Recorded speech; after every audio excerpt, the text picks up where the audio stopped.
Thank you so much for allowing me to come today and share my passion. I've been doing this for a long time. This is all I know how to do, is to help care for people and to support families on a daily basis. I don't know what every day will bring for me when I get phone calls, when I go see my patients on a daily basis. So whatever support, tips, and empowerment I can give to you, that's why I'm here today. So I will touch on things today. I can't give you everything because every one of your loved ones, if you are going through this journey, is an individual. Every single one of them is different. No, you can't compare to someone else's story, although it may be similar in some ways. So just know that I'm giving you advice and some empowerment to help you, and I truly hope it will help you. So today, we're going to begin the journey with some 10 action items. So just some pointers to try to get you started on your journey. Now, you may have already started on some of these things, and it can be overwhelming, to say the least. If you've already in the process, you understand what I'm talking about. So where are you on your journey today? Can I have a show of hands? Who in here is a caregiver right now?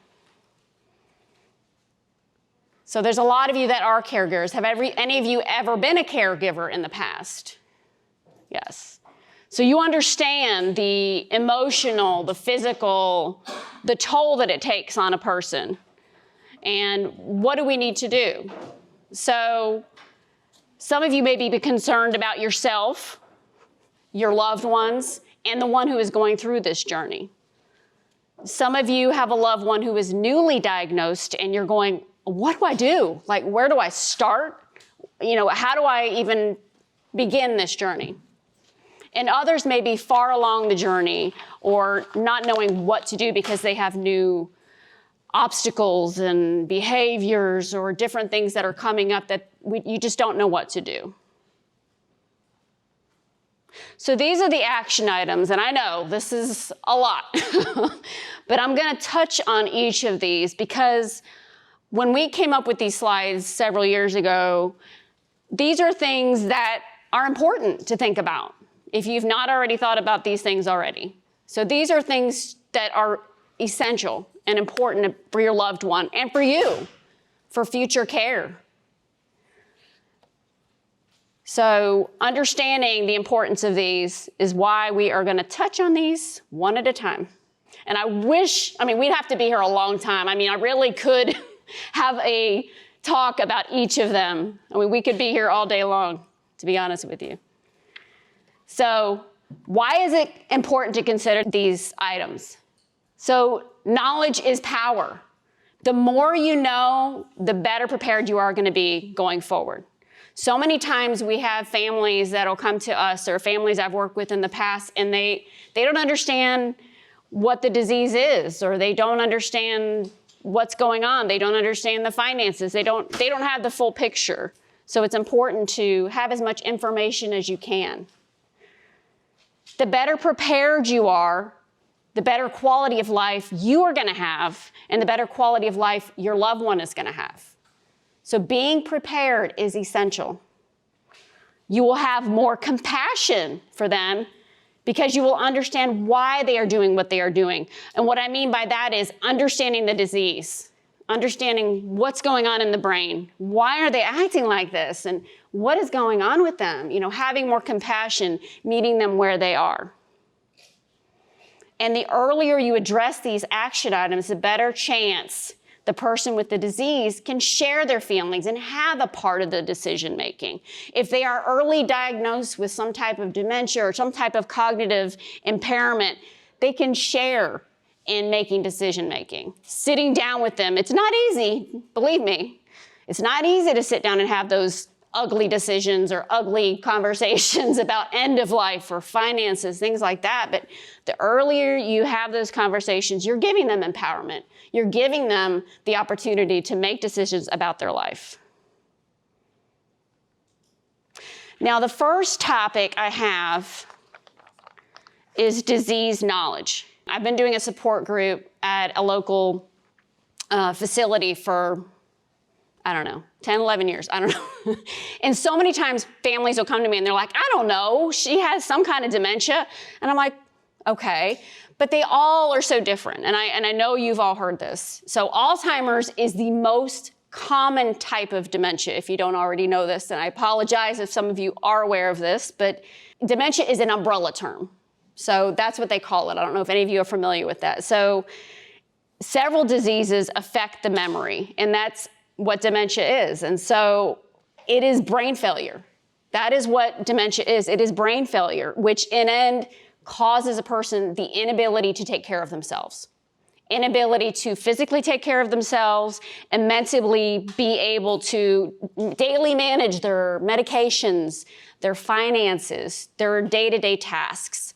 And so it is so important to try your best to understand what the disease is. What is that? Do they have Lewy body? Do they have vascular? Sometimes it's a mix. Sometimes the doctors don't exactly know. But trying to educate yourself, and I use the word empower again, empower yourself to try to figure out what exactly it is will better help you in understanding what is coming. Now, it's not cookie cut. You're not going to know, well, next week she's going to be doing this, and this next week this is going to happen. But it at least, because I've had so many families when we're in our support group or patients I've worked with, they're like, well, what's going to happen next? You know, what's going to happen next? By next year, what do you think she's going to be doing? Well, I don't know, because with this disease process, they're going to deteriorate eventually, but it all depends on the person. It all depends on, do they have other comorbidities? Are they going to get sick in the meantime? Are they going to have an illness, a fall? I mean, there's so many spectrums. So empowering yourself, though, to understand the disease is so important. So I put up there as well, mimicking dementias. Going to your doctor is important. So making sure that they are ruling out everything before someone just says, oh, she's got dementia. I'm sure you've heard people say that. Oh, she's got dementia. Well, have we gone to the doctor and ruled out everything? Have we checked for illnesses, infections, done lab work? Something else may be going on. There may be some kind of illness going on. So, people may mean well, but I don't like when people say, well, she just has dementia. Well, you don't know my mother, or you don't know my wife. So, thank you very much. But there are resources. Alzheimer's Association does show you the breakdown of different types of dementias, which ones which may or may not be. And I know sometimes families don't know exactly what they may be. And I truly understand that. But that's a conversation to have with your physician, and just being completely honest with yourself, and with your doctor, which I'll get to in a minute. As I'm talking about right now, the doctor. So some people, when they are on the journey with their loved one, keep their primary care doctor as their doctor till the end. Some people will go to a neurologist. They're sent to a neurologist. Well, your husband has dementia, or your husband has some type of cognitive disorder, so we're going to send him to a neurologist, get an MRI done, get some kind of scans done to see what's going on. And that's very fine and well, but you need to figure out what is important to you. Do you have a relationship with your primary care doctor that you want to keep? Does your doctor understand dementia? Do they truly understand what is necessary? Do they understand the new developments in dementia and the new medications that are coming out? Do they understand the potential behaviors and moods that may or may not come along with it? So just be open-minded and sitting down and being honest with yourself about your loved ones, what their needs are.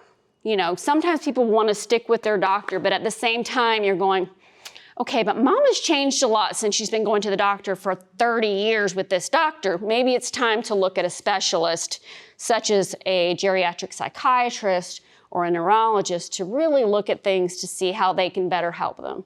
So the relationship with the doctor is very important. So I would say being completely open and honest with your doctor. They should be your resource person. They should be someone who says to you, have you talked to the Alzheimer's Association? Have you gone to a support group? Have you, maybe it's time to see a neurologist. They should be that resource point person to do that. So it's important, if you're having any concerns with your loved one, come with, a list of those concerns, and hopefully you have a good relationship with the doctor where you say, excuse me, don't leave the room until we talk about these things. Because this is their life. This is, you need to make sure you're comfortable that they are going to take care of them, their quality of life, their quality of care ongoing. So this is a really important one. They're all very important. This one is very important. Legal, financial, and healthcare issues. I have found personally many times people do not have their advance directives in order until a crisis occurs. And then we're hunting for them somewhere in the house, or we discover they never drew up financial power of attorney or healthcare POA. And then people are going, well, I guess you're the oldest. You're going to be in charge of dad's decision-making, or, or their sibling dynamics rivalry. So it is very important, like I said before, if things are in order, to sit down and review it. Go over it. Make sure everything is in order. Finances, that everything is documented how you would like it to be. Medical, everything is documented as you would like it to be. If there's concerns, if there's things are not in order, you may need to reach out to an elder law attorney or a financial planner if you have one, a banker if you need one, making sure someone else's name is on that account with them. So those kind of things are very important, because we have seen it, I've seen it over the years many times where, God forbid, they have a fall, they're in the hospital's calling, and well, who's in charge? Who needs to give consent? Do they have a DNR? Do they have a living will? Getting those things in order, because if they can't speak for themselves, what do you do? So getting those things in order are very important. I can't speak enough about that. And it's important for all of us, not just them, all of us, including myself, because we don't know what happens when we walk out this door today. So getting your directives in order are very important. Safety. This is a big one. I just have pretty major ones on there, as you can see. So necessities to ensure a safe home. So everybody here who is a caregiver, has been a caregiver, is worried about someone who may have a cognitive challenge. It is important to look at safety in the home, whether they're in their own home, whether they're in an apartment, in a facility, in a condo, wherever they live. Safety is essential, because wherever they are on the spectrum of their cognitive impairment, it needs to be assessed on a regular basis. I mean, I have a few things listed there. Are they safe to be cooking in the home? Are they leaving the stove on? We've had patients, I'm looking at my nurses in the room here, I won't point her out, but we've had patients who leave the stove on. I mean, is it time to unplug the stove? Do they need to have meals brought in? I mean, there's things you need to look at. I look at power tools, that's on there. I had a patient in a support group, the wife, where he was using power tools. He was using a riding lawnmower in the backyard, where she had to say it needed to be fixed at the shop, and it never returned, because she was terrified, because he would be in the shop, or the shed in the backyard working on these things. Because it got to a point where it was scary, because his safety awareness was not there. He was back and thinking he could do all these things, but he could not. So it's just monitoring. Are they safe? Are they okay? Changes in elevation. So I just did this presentation at the Elder Law, the Tennessee Bar Association. I did a presentation about safety. So I went through this whole big thing with them about safety in the home, and If any of you have gone to, and you've probably have loved ones who are in older homes, I had a house last week that I went to. I was very nervous about going to the house because there was nothing to hold on to, and the steps were very unsteady, but there was like a 90-year-old woman living in the home. So with dementia, your peripheral vision, your vision starts narrowing as it progresses. So as you can, and it starts narrowing this way. So as you can imagine, as you start walking, if anything is in the way, anything trip hazards, the elevation, if you've seen the houses with the step down into the living room, you know, they're gonna face plant. Safety is so important. You know, you just walking into a home, we do this when we go see patients, walking into a home and just stopping and saying, okay, I'm gonna put myself in mom's shoes right now and just pretend like I'm her walking around the house, you know, throw rugs or, you know, things in the way, wires like this wire right here that I haven't tripped over yet. Just being aware that their brain is not working properly. Now, at what level? I don't know. It depends on them. Medications is a big one. That needs to be monitored over time. A lot of people want to do their medications, or they feel that they could do their medications the rest of their life, and they very well may. But when you throw in dementia or some type of cognitive problem, hopefully there's a loved one involved that they can monitor that to make sure, are they actually taking them correctly? Are they not doubling up on blood pressure meds or whatever the medications are? If you see any concerns with that, that's something you need to let the doctor know about right away, because that may be calling in for a nurse to come in, or is it time to move into a facility? I'll get into that later, but that's a big one. Wandering, that's another one. Guns is a big one. When I go in to do a home assessment, initial home assessment, I always ask, and yes, we are in Tennessee, I always ask, do you have guns in the home? Because we have had dementia patients who do have guns in the home, and they may not be at a level, but, you know, I've asked, do you have ammunition? Where do you keep the ammunition? Where do you keep the guns? Because, I mean, I'm sure you may have heard stories about dementia patients and guns. Driving, we'll get into that in a little bit. That's a big one as well. They do have ID bracelets. Alzheimer's Association has those, and other ones do. There's GPSs, alarms, and cameras. There are so many things, but the long story short is just ongoing assessing. When you go over to visit, when you see them, just checking in as time progresses, just, is everything okay? Are they safe? Inside and outside the house. The car, everywhere, just overall needs, making sure they're safe. Daily activities. So how are they doing with their daily activities? Activities of daily living. So activities of daily living are personal care. Are they able to provide their personal care, their bathing, their dressing, their toileting? Are they able to walk, transfer, eat, do their personal hygiene? Those are activities of daily living. These are things that are very important. Are they able to do those things on their own? If not, we need to think about a plan, or if we see that they're starting to edge towards needing more help.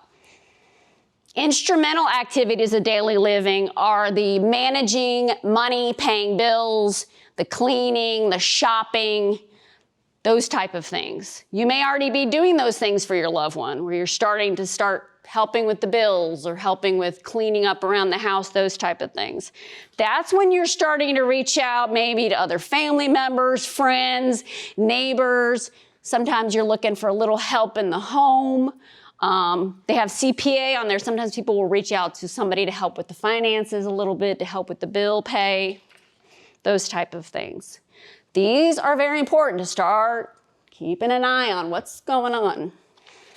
Again, this is personal care, but I'm starting to talk more about being completely realistic and honest with yourself. Can I do this myself?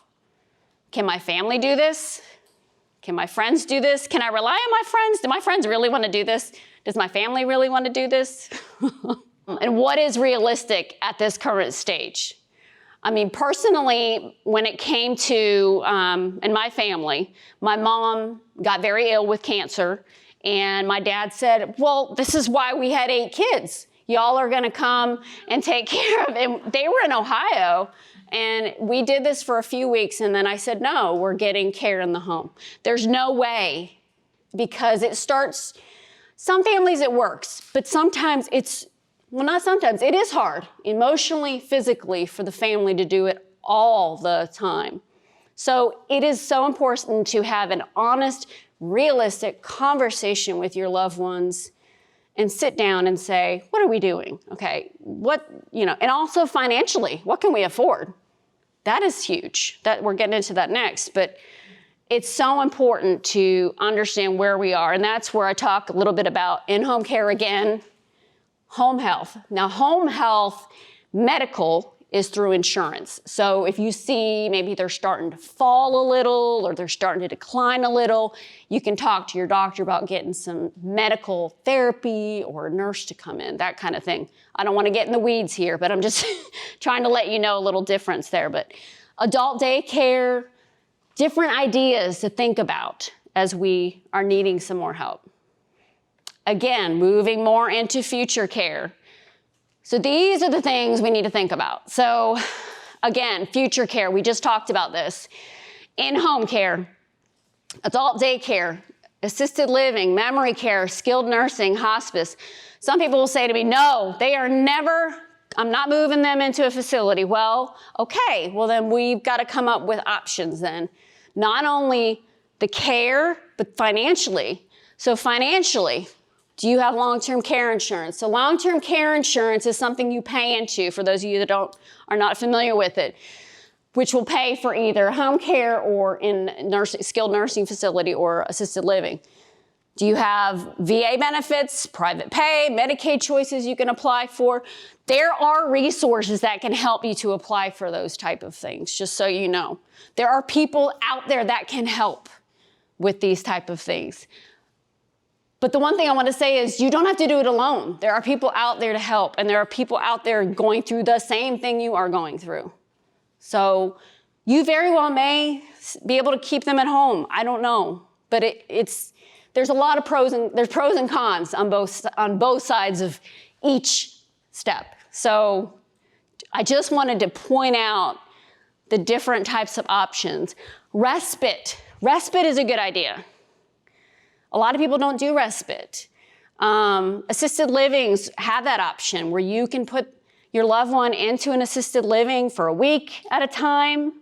You pay a certain price per day. They'll do med management. They'll take care of them.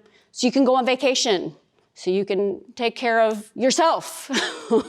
There's different options out there. The Respite Coalition is great. They have caregivers that can come in. Just think about those things. All right. Behaviors. Now, I'm sure no one has ever experienced behaviors with dementia. Has anyone experienced any behaviors with their loved ones or someone they've ever cared for?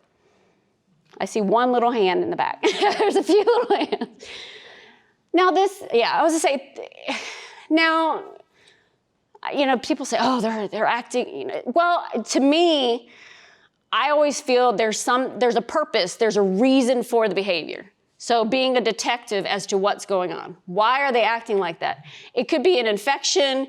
It could be, they could be hot, they could be cold, they could be hungry, they could be wet. They could be, if they're not able to communicate to you, that is an issue. I mean, they could be communicating to you by acting out and being upset with you and yelling or upset, but be an investigator. First, try to figure out, are they thirsty, are they hungry, are they in pain, whatever the source may be.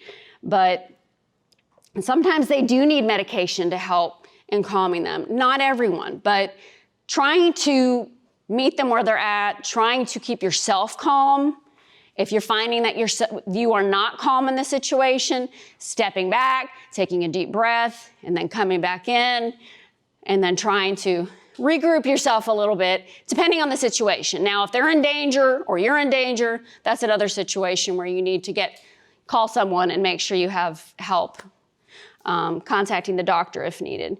But Don't argue, reason, or explain. A-R-E. I don't know any of you have ever heard that.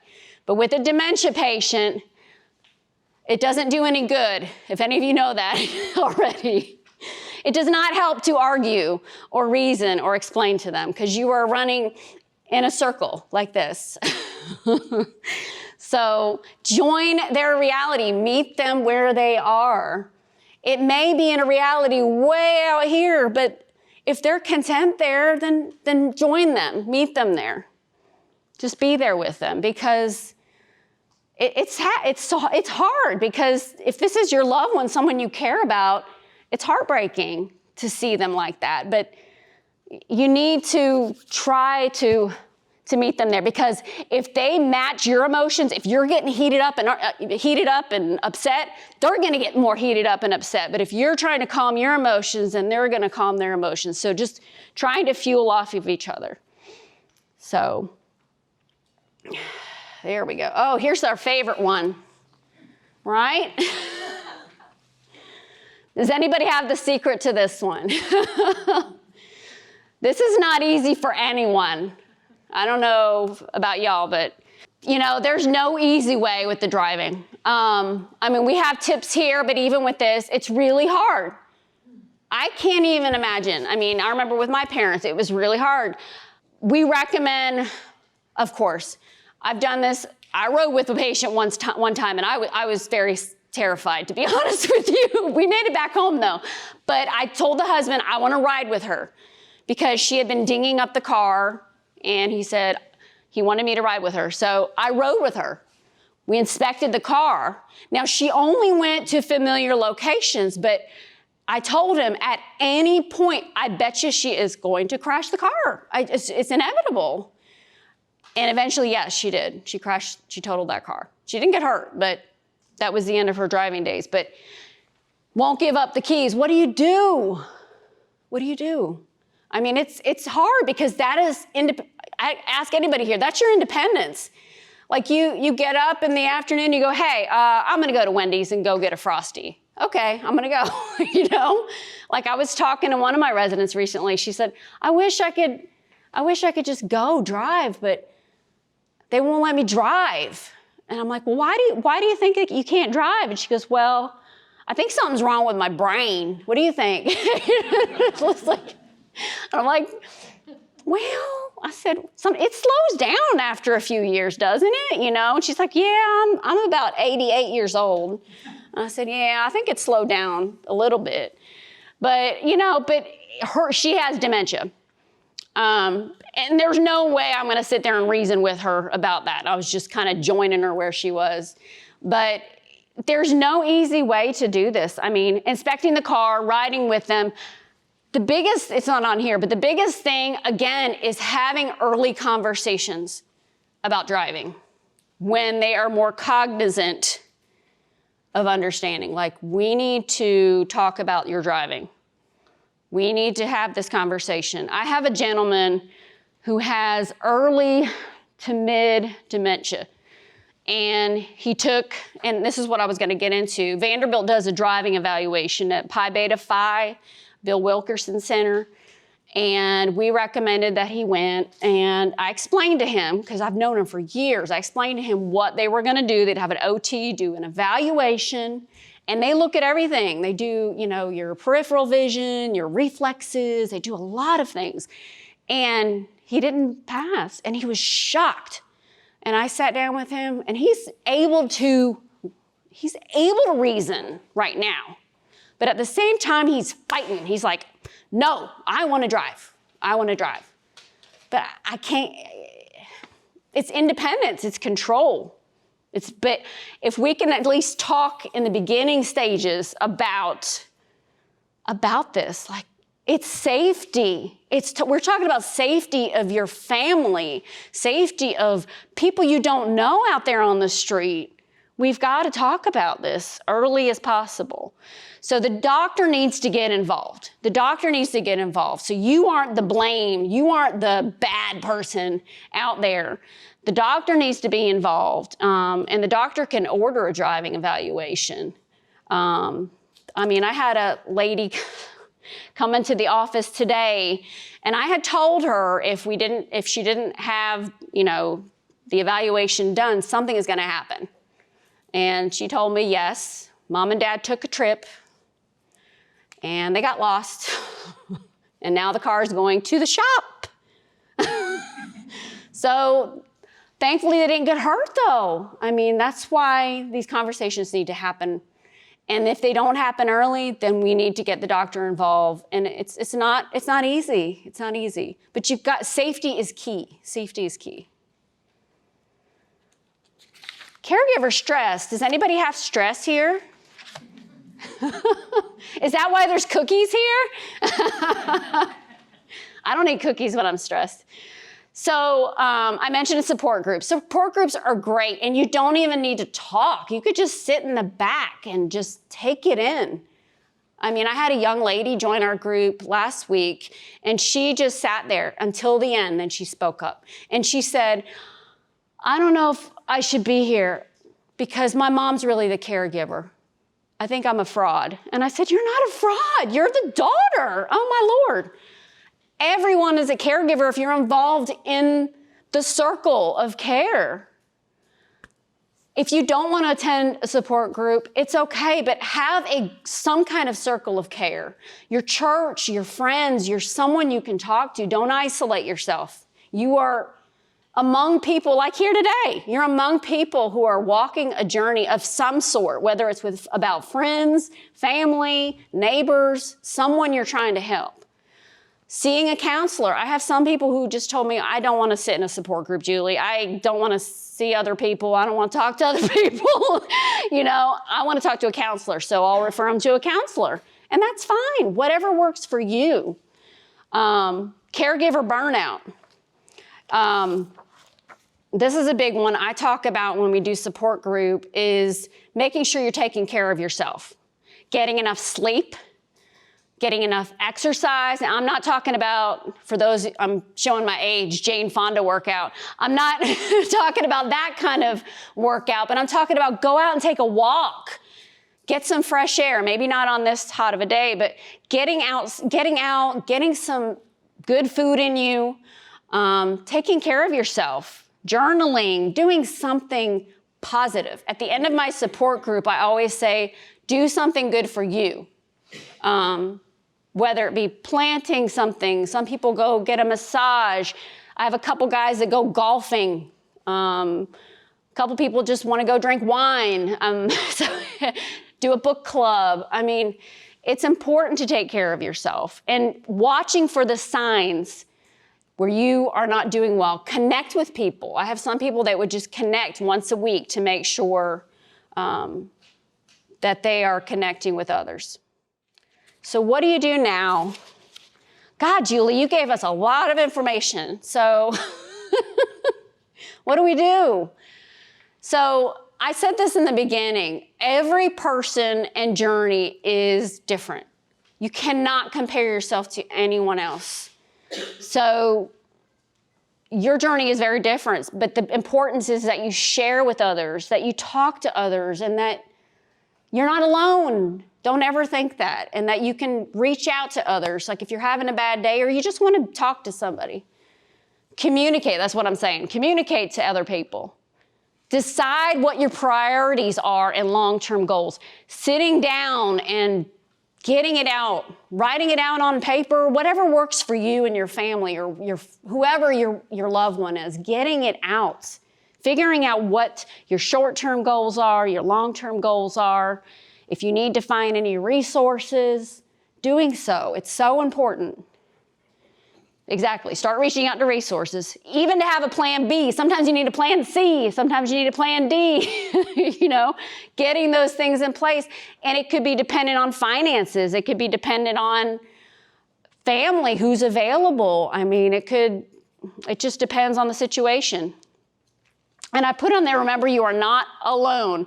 I work for AROSA, so I am a care manager here. Our office is here in Brentwood, but also Alzheimer's Association. They're available 24/7.